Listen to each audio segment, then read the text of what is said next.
Hello students, आज हम start करेंगे अपना नेक्स्ट वीडियो एमसीक्यू।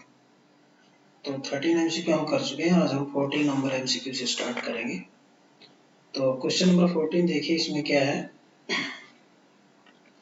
इसमें बोला गया है कि if numerically the area of a circle is 4 time the perimeter of a circle then radius of the circle is. मतलब हमारे पास कोई सर्कल है, उसका जो एरिया है वो क्या होता है बेटा, pi R square, and perimeter क्या होता है सर्कल का, that is 2 pi R. Question is that area of circle is 4 times the perimeter of circle। मतलब ये जो पाई आर स्क्वायर है ये 2 पाई आर का 4 टाइम्स है न्यूमेरिकली।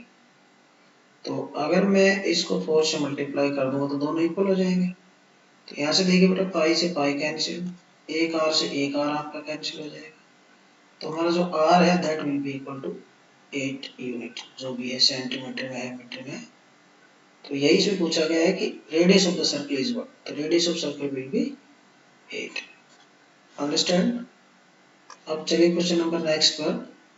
क्वेश्चन नंबर नेक्स्ट में क्या है, इस circle of radius 12 centimetre is divided using 9 diametric lines into equal sector, then area of one such sector is। देखिए जो 9 डायमीटर्स है, ये जब सर्कल को डिवाइड करेंगे सेक्टर में से तो 18 सेक्टर्स बनेंगे। और जो सर्कल है उसका रेडियस 12 है। मतलब इस तरह से देखिए, इसमें बना देता हूँ मैं थोड़ा सा। जैसे एक डायमीटर हमारा ये हो गया, एक दूसरा डायमीटर, इस तरह से जब 9 डायमीटर आप ड्रॉ करेंगे तो टोटल हमारे पास जो इस तरह के सेक्टर बनेंगे ये 18 बनेगा। तो ईच सेक्टर का जो एंगल होगा वो कितना होगा बेटा, तो 360 को हम लोग 18 से डिवाइड कर देंगे। तो 18 से डिवाइड करेंगे तो 20 डिग्री बनेगा। मतलब प्रत्येक सेक्टर का जो एंगल ऑफ सेक्टर होगा वो होगा 20 डिग्री। और रेडियस कितना है, रेडियस है 12। तो रेडियस अगर 12 है तो हमें इसका एरिया निकालना है। What is the area of each such sector? The area of one such sector। मतलब मैं एक सेक्टर का एरिया अगर निकालूं, सपोज इसका ही हमें निकालना है, तो आप लगा दीजिए फॉर्मूला। एरिया ऑफ सेक्टर क्या होता है, पाई आर स्क्वायर थीटा अपॉन 360। इसको आप लगाएंगे तो आपको आंसर मिल जाएगा। क्लियर। तो पाई में आंसर देना, तो पाई को as it is R square, R means radius, radius हमारा 2 टाइम है, और थीटा हमने अभी निकाला, थीटा कितना है 20 डिग्री अपॉन 360। तो यहाँ से जब आप इसको कैंसिल करेंगे तो ये हमारा हो गया 80, और इसको 6 2 जा 12, 6 3 जा 18, और 3 4 जा 12। तो 4 2 जा 8 पाई centimetre square is your answer. तो इसका जो आंसर होगा वो 8 पाई सेंटीमीटर स्क्वायर होगा। आई होप यू अंडरस्टैंड बेटा। इसके बाद हम लोग चलते हैं नेक्स्ट क्वेश्चन की तरफ। क्वेश्चन नंबर नेक्स्ट देखिए, क्वेश्चन नंबर 16 क्या है। इसमें बोला गया है, A rectangle park of length 16 meter and breadth 10 meter has the semi-circular decorated portion along the breadth as shown in the figure. From the top of the house, an object is shown. Uh, an object is thrown into the park. The probability that object will fall in decorated portion is। मतलब आप ऊपर से इस area के अंदर कोई object को throw कर रहे हैं और वो ऑब्जेक्ट के इस डेकोरेटेड पोर्शन में गिरने की प्रोबेबिलिटी बतानी है। तो इसको क्या करेंगे कि जो जिस पार्ट में वो ऑब्जेक्ट के गिरने की आप प्रोबेबिलिटी निकाल रहे हो, तो उस पार्ट का एरिया और टोटल एरिया, टोटल जो है वो कितना है, तो उस पार्ट के डेकोरेटेड पोर्शन में गिरने की जो प्रोबेबिलिटी होगी वो होगी डेकोरेटेड पार्ट का area upon complete rectangular park का एरिया।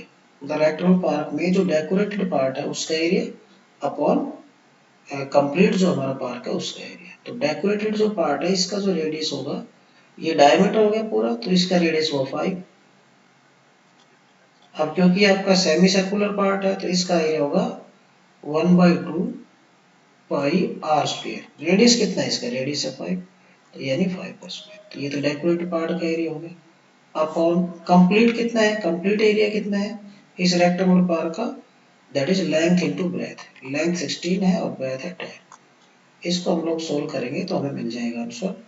तो ये होगा बेटा 1/2 इंटू पाई की वैल्यू रख देंगे 22/7 इंटू 5 का square, that is 5 into 5 upon 16 into 10। इसको आप कैंसिल कर लीजिए, हमारा होगा 5 2 10, और ये हुआ हमारा बेटा 11, ठीक है। और इसके अलावा भी किसी से कैंसिल हो रहा नहीं हो रहा, तो ये 55/14 इंटू 16। ओके, तो ये हमारा कितना बन गया बेटा, नंबरेटर तो हमारा हुआ 55 अपॉन ये आप 14 को 16 से आप क्या कर दीजिए, मल्टीप्लाई कर दीजिए, आपका आंसर आ जाएगा। 14 इंटू 16 कितना होगा बेटा, 14 को 16 से आप मल्टीप्लाई कर दीजिए, ये 4 कितना हो गया, 4 हो गया, और ये हो गया आपका 22, ठीक है। 64 और ये 6 और 22, तो हमारा जो आंसर होगा बेटा वो होगा 55/220। So where is this option, option A is your correct option. I hope you understand बेटा। इसमें कुछ नहीं है, इसमें ये है कि जिस पार्ट में आप उस ऑब्जेक्ट की गिरने को निकालना चाह रहे हो, उस पार्ट का एरिया अपॉन कंप्लीट जो रेक्टेंगल पार्ट का उसके एरिया से आप डिवाइड कर दीजिए, तो उस पार्ट में गिरने की प्रोबेबिलिटी आ जाएगी। तो इसका जो आंसर आएगा दैट इज 55/220। चलिए नेक्स्ट क्वेश्चन की तरफ चलते हैं। नेक्स्ट क्वेश्चन क्या है, while reshuffling the pack of cards, 3 cards of club were dropped out। तो कार्ड्स को हम रिशफल कर रहे थे, तो उसमें से 3 कार्ड्स गिर गए, ठीक है जी। From the remaining card a card is drawn at random, बाकी जो कार्ड हमारे पास बचे कितने 49, उनमें से एक कार्ड निकाला जाता है। Probability that the card drawn is red queen, ठीक है। हमें उसके रेड क्वीन की होने की प्रोबेबिलिटी बतानी है। तो फिर से पढ़ लीजिए, while reshuffling the pack of card, 3 card of club, मतलब क्लब के 3 कार्ड्स गिरे हैं, यानी 3 कार्ड्स अगर क्लब के गिर गए हैं तो उसमें क्लब के बचे 10 कार्ड, क्योंकि 13 कार्ड्स होते हैं ईच सूट के। लेकिन जो हम ड्रॉ कर रहे हैं वो हम रेड क्वीन ड्रॉ कर रहे हैं। Probability that the card drawn is a red queen. तो रेड क्वीन तो हमारे पास एक तो किसकी होती है, डायमंड की होती है, और एक होती है हार्ट की। तो हमारे पास 2 रेड क्वीन बच गई हैं, और टोटल हमारे पास 3 क्लब के कार्ड तो गिर गए, 3 कम कर दीजिए, तो 49 हमारे पास टोटल कार्ड बचे। तो इसका 2/49 आपका आंसर आना चाहिए। तो this is your correct answer. I hope you understand बेटा। 3 क्लब के कार्ड गिरने के बाद 52 में से 3 माइनस कर दीजिए, तो 52 में से जब हम 3 माइनस करेंगे तो हमारे पास 49 कार्ड्स बचे।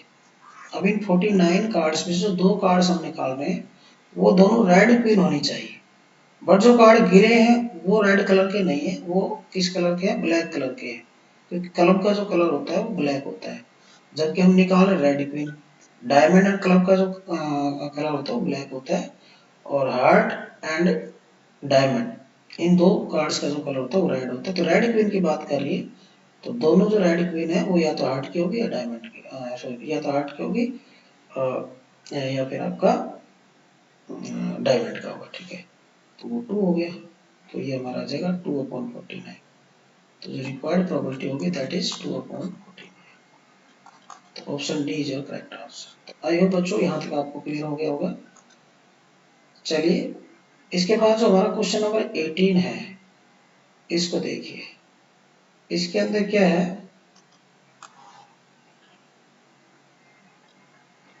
The difference between upper limit of modal class and lower limit of median class of the following of the given distribution is. इसके लिए हमें थोड़ा सा इसमें करना पड़ेगा। इसके लिए आपको इसका हमारे पास ये इंटरवल दे रखी है, ये फ्रीक्वेंसी दे रखी है, तो इसमें हमें कम्युलेटिव फ्रीक्वेंसी निकालनी होगी। तो इसकी जो कम्युलेटिव फ्रीक्वेंसी है वो आप निकालें और उसकी हेल्प से आपको मीडियन और मॉडल क्लास मिल जाएगी। तो इसके लिए मैं यहीं पर ही थोड़ा सा कर देता हूँ, या तो हम इसको वर्टिकल यहाँ पे दिखा दें इस टाइप से। देखिए बेटा ये इस तरह से है,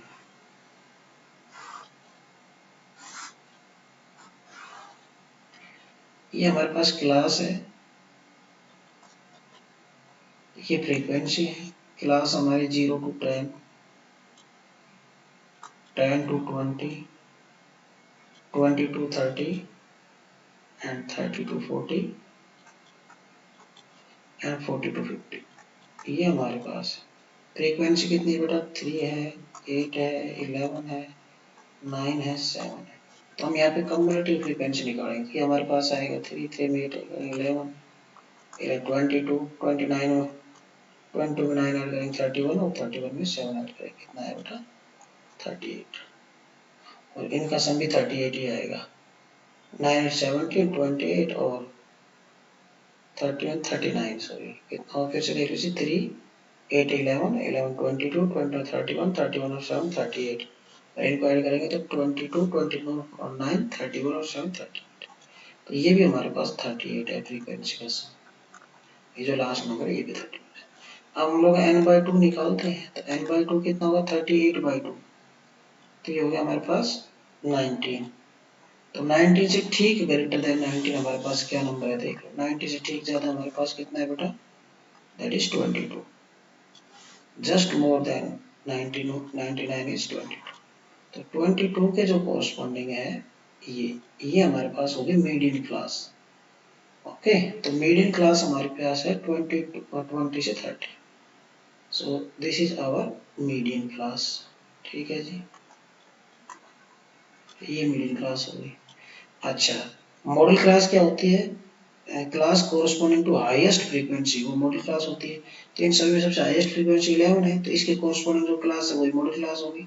तो यहाँ पे median class and model class दोनों सेम है। इस क्वेश्चन के अंदर मीडियन क्लास भी वही है और मॉडल क्लास भी वही है। अब हमें बताना क्या है difference between the upper limit of modal class पहले modal class and lower limit of median class. तो मीडियन क्लास भी वही है modal class upper limit of modal class तो मॉडल क्लास की अपर लिमिट कितनी है 30। ठीक है जी minus lower limit of median class और मीडियन क्लास भी यही है इसकी लोअर लिमिट 20। तो इन दोनों का डिफरेंस पूछा है तो इन दोनों का डिफरेंस जो है दैट विल बी 10। तो इसका जो आंसर होगा बच्चों वो 10 होगा। तो आई होप 18 तक क्वेश्चन हमने डिस्कस कर लिए हैं और इसके बाद जो बाकी क्वेश्चन होंगे वो हम अगले लेक्चर में करेंगे। ओके बेटा।